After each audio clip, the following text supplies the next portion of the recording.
HP, in my opinion. They didn't be nerfed. They need to be killed a little bit quicker because it's sometimes impossible as they're just pelting on at you. But interestingly enough, on the other side of things, you get a very different ban. So Purdue, Thomas, scared of different champions and different builds. Hovering the 7 right now on Thomas College. We saw how, I don't want to call this player out, how kind of ineffective 7-1 it was in the last game. And I mean, when I was talking to Zephyr, he had mentioned 7 right now is a little one-coded, not as flexible as some of the other different characters are in this game. So with that being said, a good 7 could change the tides of the game. But a bad 7 still doesn't lose you the game because Northwood still won. Chixa's just calling out all 7 mains right now. That was brutal to hear. Just okay. I'm sorry. I've been beaten, and I've also beaten up many 7s, so it's fair. It's fair. 100%, that's fair. At the same time, we are seeing a relatively same draft, though. Remember, 7 was on that left side to start out here in the hero selection, and then Haze was on the right side. We saw this level of just adaptability and just the on-hit registry that can come out. However, again, keep in mind, Sinclair did not excel with these heroes as well as they would really hope. So the Haze and Wraith both going to be locked in, powerful characters if given the opportunity to shine, but the Yamato tossed over to the other side, and there is one that I think you really like, Chixa. I am, in fact, a Kelvin main. I say main very lightly. I don't have that much time in this game, but he's certainly a fun one. Got banned in the last game. I think more due to just his annoyance factor. A lot of people very frustrated with just the slows coming out of Kelvin throughout the game. The bubble restricts space and movement. You see, team fights aren't often clustered together. Everyone starts to spread out and find space. So Kelvin really restricts that space when we get those big team fights. So interesting to see. The draft, I feel like, on either side has gone in 2 completely different directions. It's been a little bit of a toss-up. There's a Dynamo, though, this being in conjunction with the powerful ultimates on the other side. I mean, this can be a wombo combo of terrific proportions for Thomas College. The Ivy, though, has a special place in my heart. I've seen multiple moments where just that fall, the statue falling from the sky, can create such chaos and opportunity if given the right piece of time. So for Purdue, I want to see what you compare with the Ivy, what you're going to give in an opportunity. And they're just going 3 straight up DPS here. The Mirage is locked in as well. That's honestly a kind of a crazy draft from Purdue right now. A lot of heavy hitters. I think if they can scale later into this game, they're going to be quite a force in these big team fights. But an Abrams pick out of Thomas, they're going beefy, kind of chunky with the Dynamo, with the Abrams, and then you have the 7 in Yamato earlier in the draft that's just full DPS. So you have supporting characters after the initial draft. This is I'm quite astounded. This is like a completely different draft, and I'm so excited for this matchup. I like how we saw the first few picks and we were like, yeah, this is going to be like game 1. No, it's not. Absolutely no, it's not. We are going to get chaos, and Thomas College really saying we want to play forward. We want to get into these engagements, get a little bit messy. I mean, I've seen some Abrams tech where you can quite literally launch yourself from some of the mid lanes into the outer lanes with your ultimate. It gets crazy. And now you go ahead and lock in a great Talon.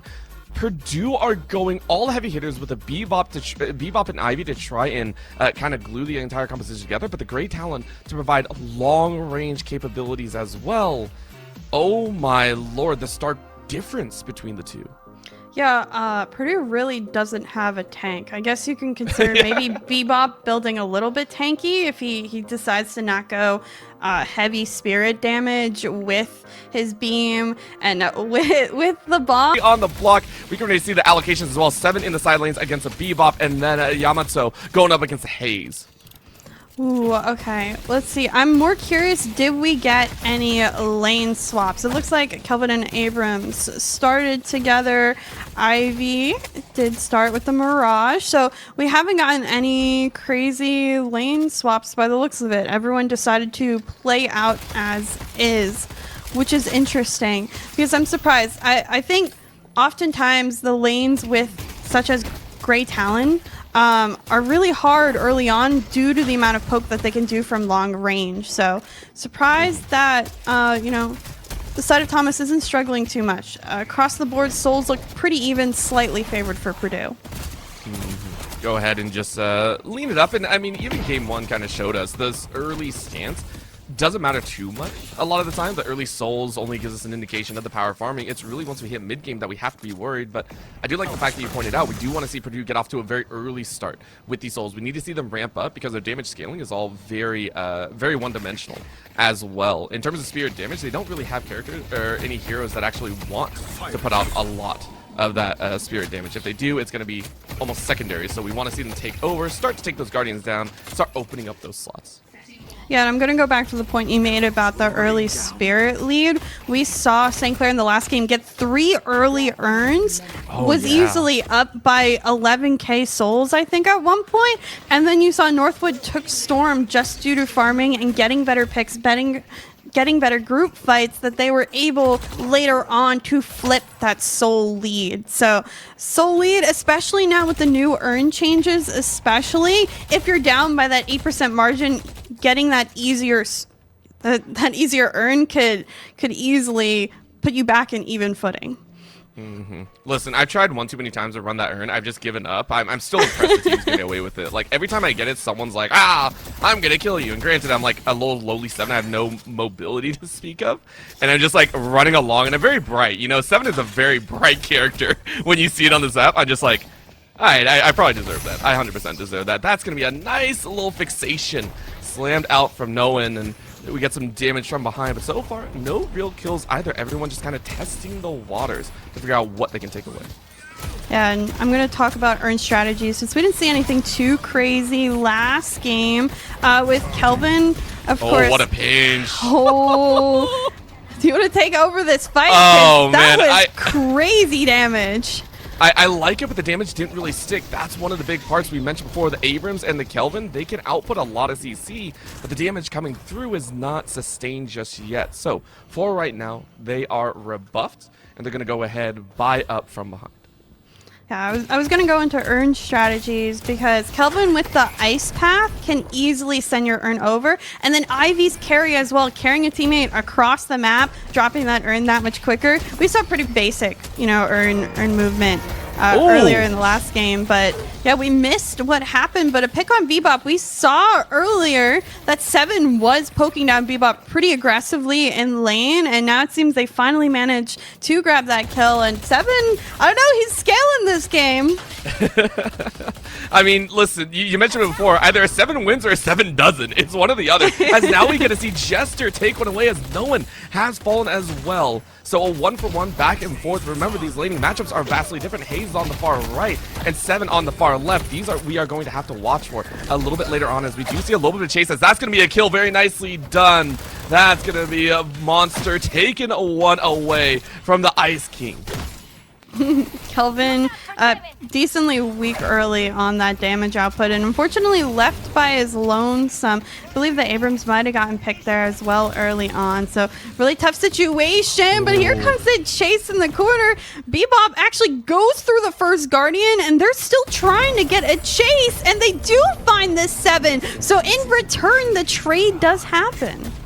I love this call down. You go ahead and rotate Mirage over, and you know that the 7 is weak early on. And I mean, Bebop is not meant, I think, as a solo character. It's very much just go ahead and set up for the rest of the team. So now you siphon a lot of that, a lot of the souls into the likes of Mirage, which you've seen a Mirage carry before. Right now, we are seeing a little bit of problem as Macron on the other side gets eliminated as well. Killa maybe getting a little bit of revenge for the earlier death. Yeah, I believe that Ivy just caught way too far up, and with the CC chain that we mentioned from both the Kelvin and the Abrams, they caught her out. She can't move. She gets picked, and now they get a little bit more lane pressure. We've gotten really great traded kills. Just when we think someone has an advantage in lane, we get the gank, we get someone else supporting, and that trade comes right on back.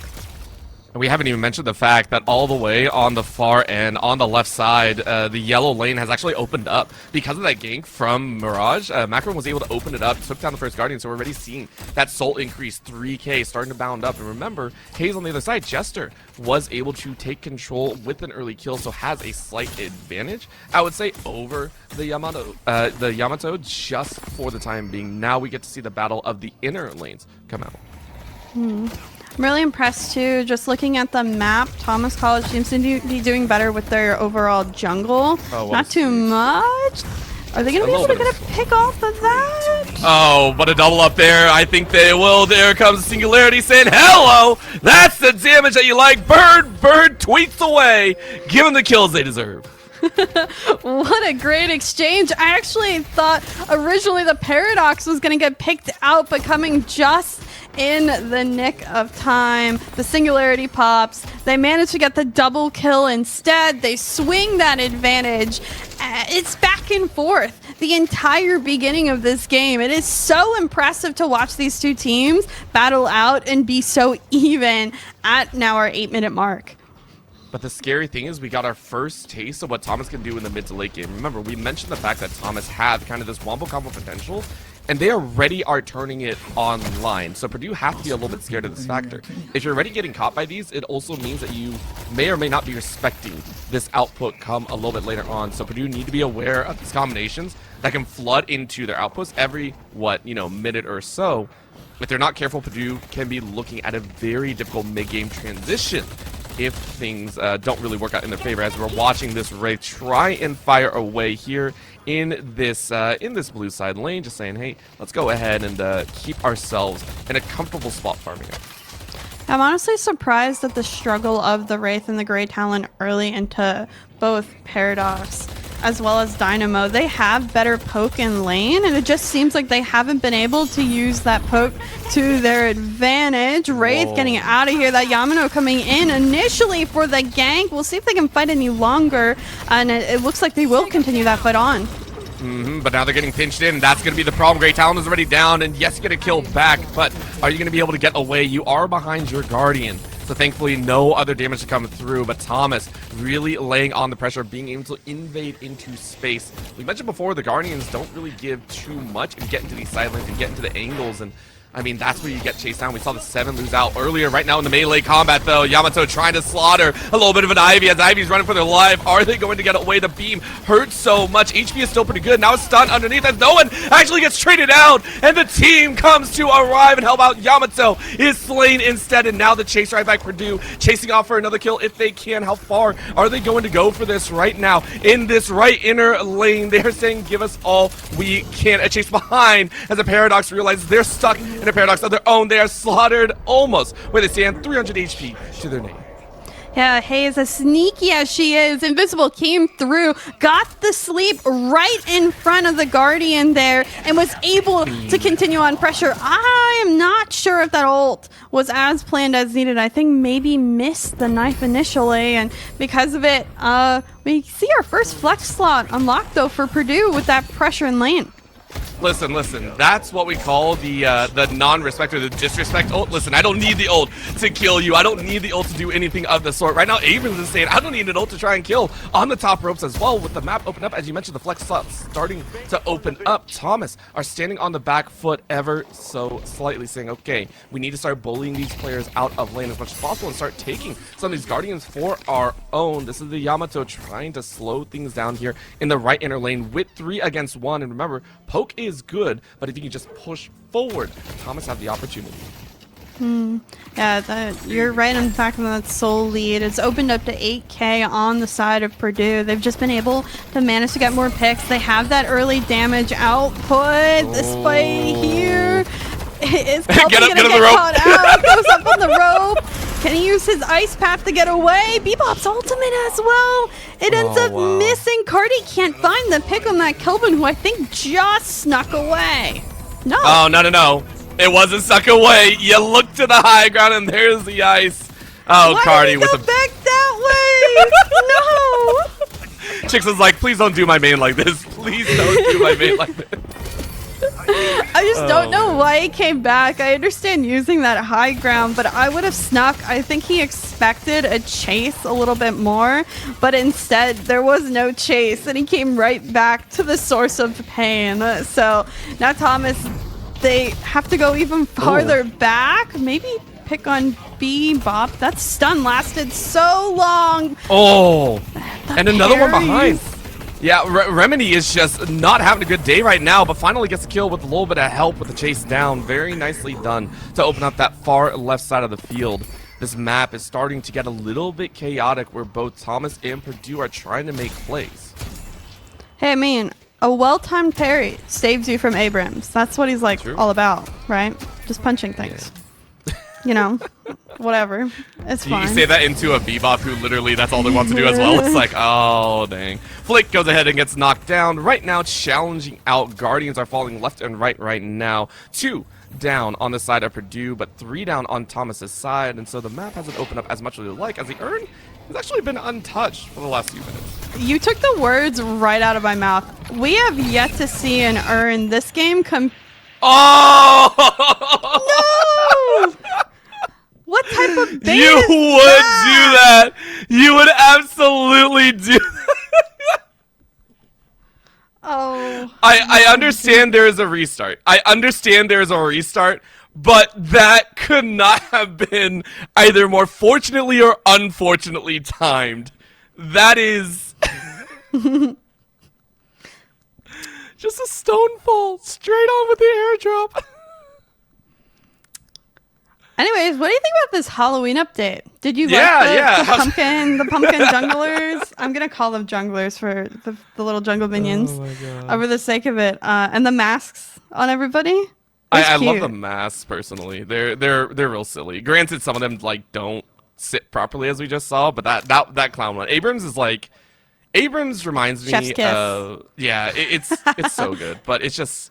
It's silly all the same. So we are going to get right back into it, and this is actually a really dangerous thought. Purdue have a chance. We were talking about, do they have any sort of combination that they can use themselves? Well, this is the possibility. Let's see how far this stone drop goes. It's a little bit of slam down. You're able to get away, though. So for Thomas, they're like, hey, that's all you have. Up goes a slam from the Abrams, though. The book comes down and hits on one. It's a chase on one behind, but in goes the Haze with the bullet dance. How much damage do you do? You do enough. Jester says, haha, who is laughing now? And takes the kill from themselves. Thomas back into a 5v6 or more like a 5v5 situation.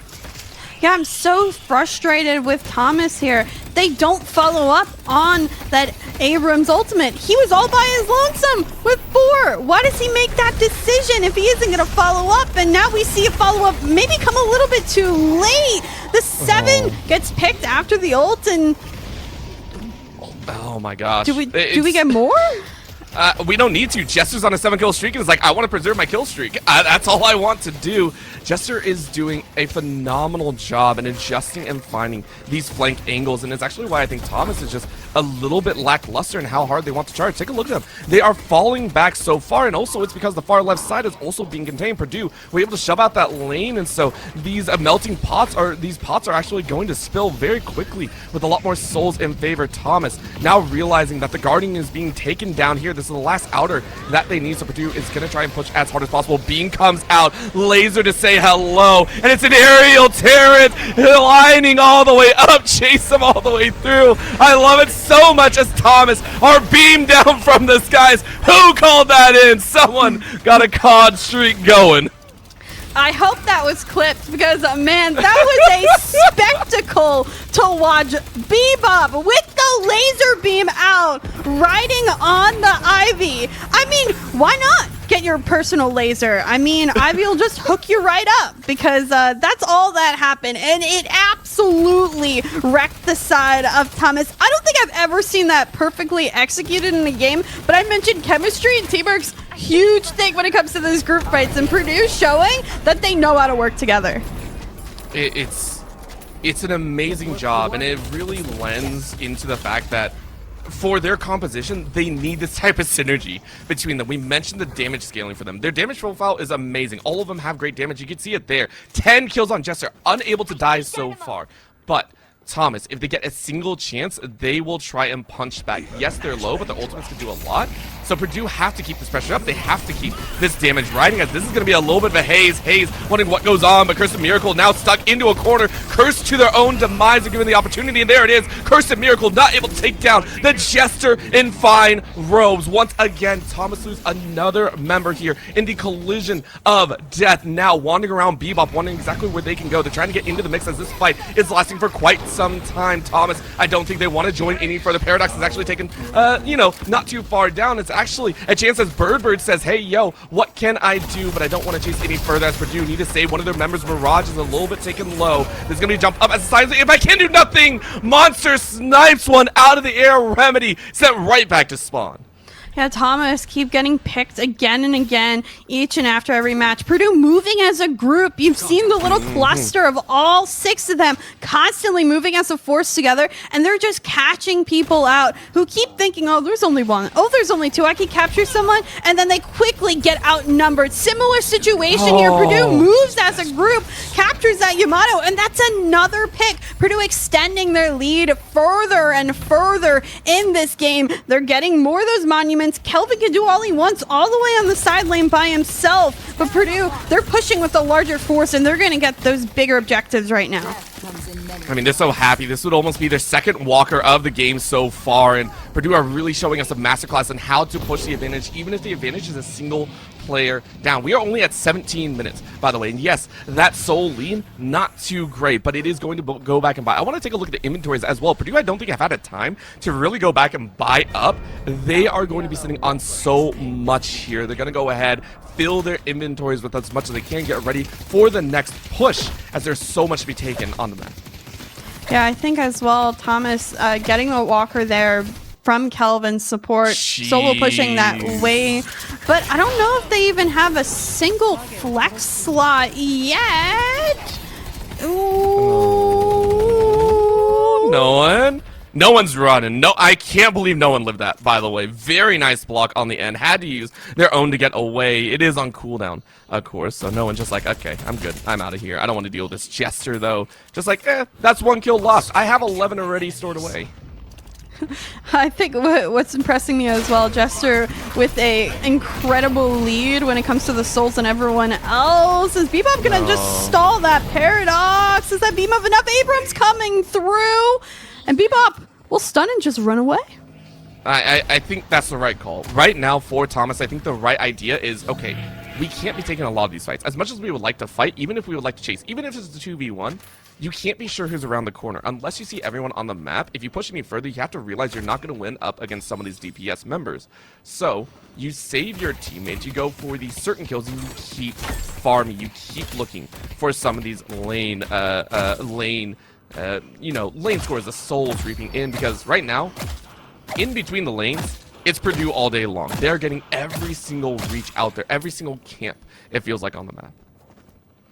Yeah, Purdue has decided to take more space on the map, move as a group, and they are picking off these jungle minions, getting a little bit more of a lead. Still have yet to see an earn. I think it's just a forgotten mechanic in this game. A little bit surprised that no one's even attempted to pick it up. Well, it was collected a while ago, right? Was it?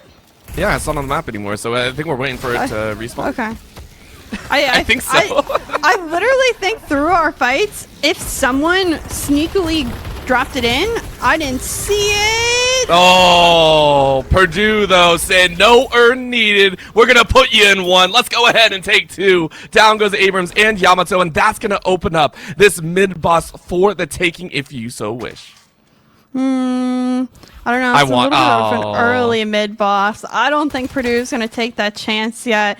Too many easily stealable options with Thomas. We mentioned about the ults between the Singularity and the Kelvin Frozen Shelter. It's hard to sometimes get the very important mid-boss final blow. I mean, it's not as easy as League. Think about it. In League, you take it and you take it. I mean, you might get a steal from a smite, but in this game, you have to take the boss and then melee the gem in the middle.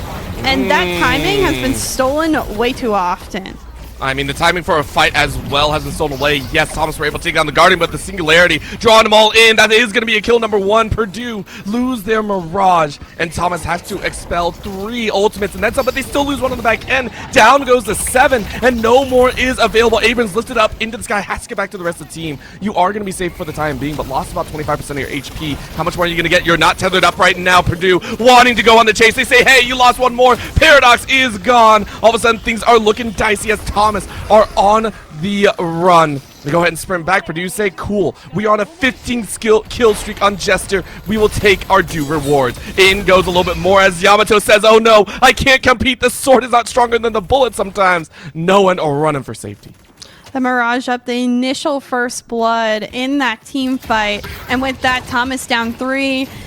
Finally, 7 getting back up after being traded in that team fight. And Purdue, man advantage, may look towards that mid-boss now, and I think they are indeed starting it. This could change the game. We saw how important that mid-boss was for Northwood in the previous game, and no one on Thomas looking to counter it. That's a free mid-boss, and Purdue going to gain that lead even further with it. I love the statue drop just in case, saying nobody's getting this. This is mine. Rejuve is online for everyone. Purdue have the freedom to do just about anything, but they do need to stall at the far right. You can take a look. Yamato just shoving up as far as possible. And of course, that walker might be challenged, but look at this collapse. Yamato realizing they might not be in a good spot. In goes the Ivy as well, saying, hello, what's up? Let's bring the pain. Death and glory is all that meets no one, as that is one of the harshest deaths we've seen so far. Yeah, it's unfortunate the chase goes down, but with what is so Mirage much doing?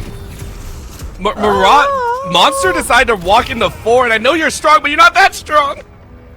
Map awareness, maybe? Question mark, considering. I mean, I don't know if you've ever done the click thing in League of Legends where you check the map every 15 seconds or so, but sometimes it's hard. It's not easy. You don't have little vision boards across the map. So you need to be very cognizant of everything that's happening. I think that urn was dropped by Cardi, and because of it, Purdue extend further, and no one gets picked. Maybe a fight, though. It looks like Thomas was actually looking to pick out one.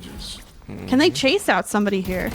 I think they are, because they run straight into Jester. I don't know if this is the right spot, but they get the Singularity, and maybe they get the kill. They do! They shut down Jester so quickly. Remember, the Rejuve is still available, so only 25 seconds. However, in goes the Lightning Storm itself. Thomas trying to pull out the Wombo combo, but no one else is around. This is one of the dangers of a 7. Sometimes you can do damage, sometimes you can't. Purdue lose one of their star DPS, and the DPS will not fall, and they invested a decent amount, so Thomas will take their due rewards, try and back away, but they're still going to push a little bit more. 5 seconds on Jester to come up and alive, but take a look at where Thomas are currently setting up. They're still outside that first Guardian.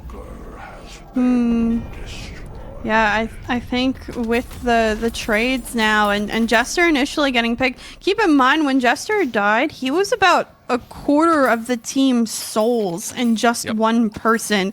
So a vital pick like that completely kills any of your team fighting capability with such a strong ult. It looks like they'll be able to push a little bit further, or at least they're willing to, but with almost all the walkers down on the side of Thomas, it's going to be hard. They're going for now dual Guardians in that final base, and getting there across, we said, the chain of CC that Thomas has may be a harder task than anticipated. Yeah, not only that, Purdue also have pretty much all of their flex slots available right now. They are going to have so much fun with some of the extra itemizations in here. Thomas are realizing they're up against a pretty harsh wall as they're just now building out some of their primary loadouts. They only have 1 flex slot available for themselves.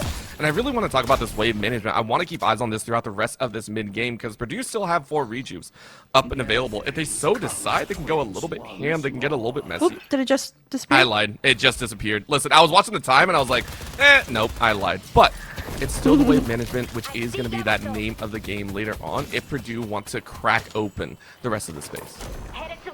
Yeah, I would agree. It looks like Ivy here trying to get towards that 7 with Great Talon. We'll see if they'll go through it. Bebop also a little bit too far, but waves are both even on both sides of the field. I'm somewhat surprised.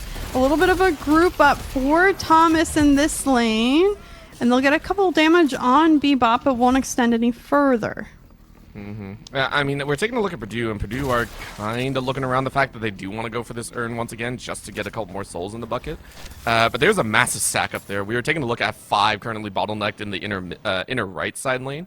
So, you know, maybe you don't go for it. Instead, you push the lane and you bring the Wraith right back to the rest of the squad. You have a couple teleporters, but there is going to be a challenge. Mirage actually 1v2'd right now and in a little bit of a dangerous spot because this is no one as well as Abrams trying to duke them out, but they're chasing a little bit too far. Are they going to get killed? Yes, they do. Monster once again gets caught out in what feels like no man's land. Yeah, this is the second time he's just pushed that lane way too far, gotten a little bit greedy. Those are the only Guardians on Thomas's side that have significant damage to them, but he ends up getting caught out because he just wants too much. And Thomas have been very careful about where they go. Bebop in the mid-boss area. Will he get caught himself? What a pull! I mean, they were such a bop as well. I think they were just trying to deny a little bit of extra as it's going to be a punch forward. Bebop running for their life. And they are going to be safe. But remember, no 7 around right now. I think Thomas is just saying, okay, we got our due rewards. We got our 1 kill, and we're just going to try and work from there. Bebop trying to chase forward, though, saying, yo, what can I find? Cardi getting launched up. Up goes Abrams as well, but the 2 dead. Off on the side lane, Purdue find annihilations. We mentioned the damage output. When you lose Yamato, when you lose the Paradox, you lose everything else. Kelvin, Abrams are down. Johnny is the only one really not dead because they weren't anywhere near the lane. And Purdue get a 4-0 wipe.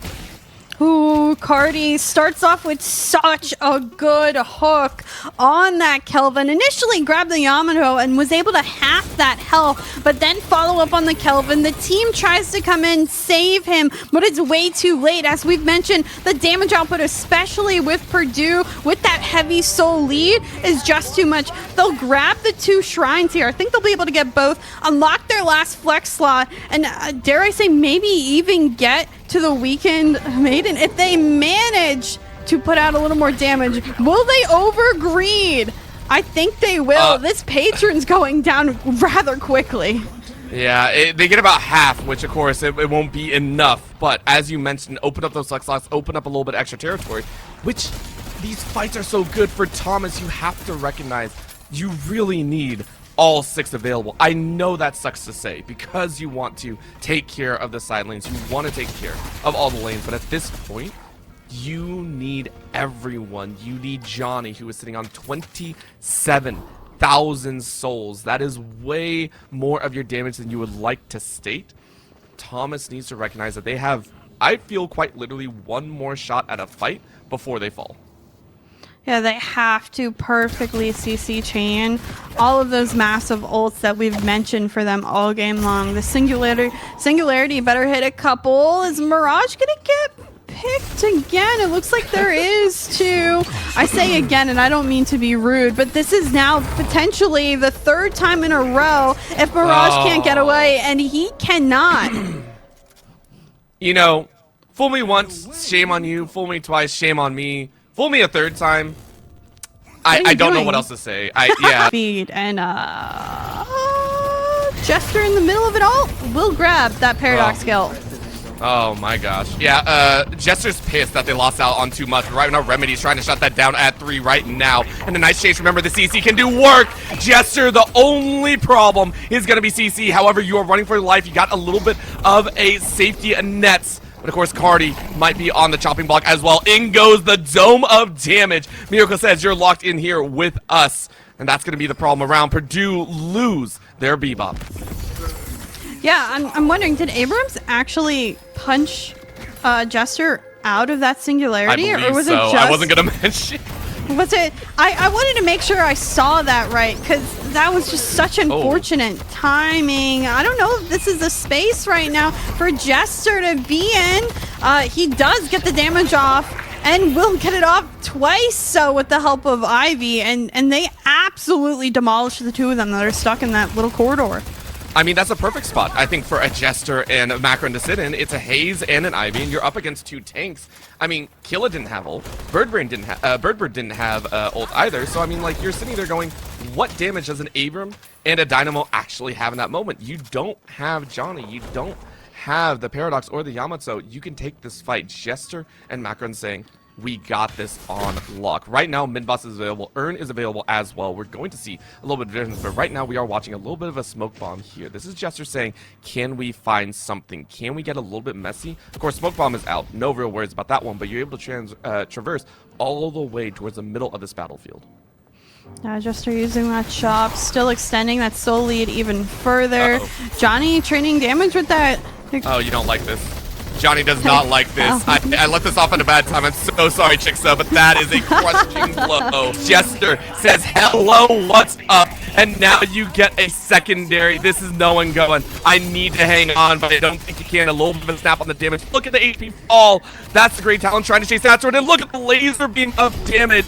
This is Jester honing in as the bullet dance is real. Straight into the middle of the base. You're doing more damage to the patron than the enemy team. And that is going to be Purdue busting open the base once again. Yeah, I think this patron is about to be weakened in its final form.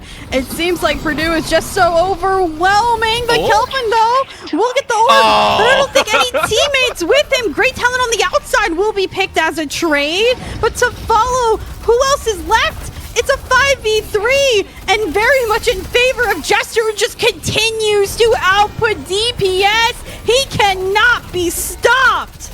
Jester saying, laugh, my audience, laugh away at your demise, your doom, and so much more. There is no paradox to this. It is our victory to share. Purdue will take the showmatch victory and move on to face Northwood in the finals. Very impressive match by Purdue. We questioned their heavy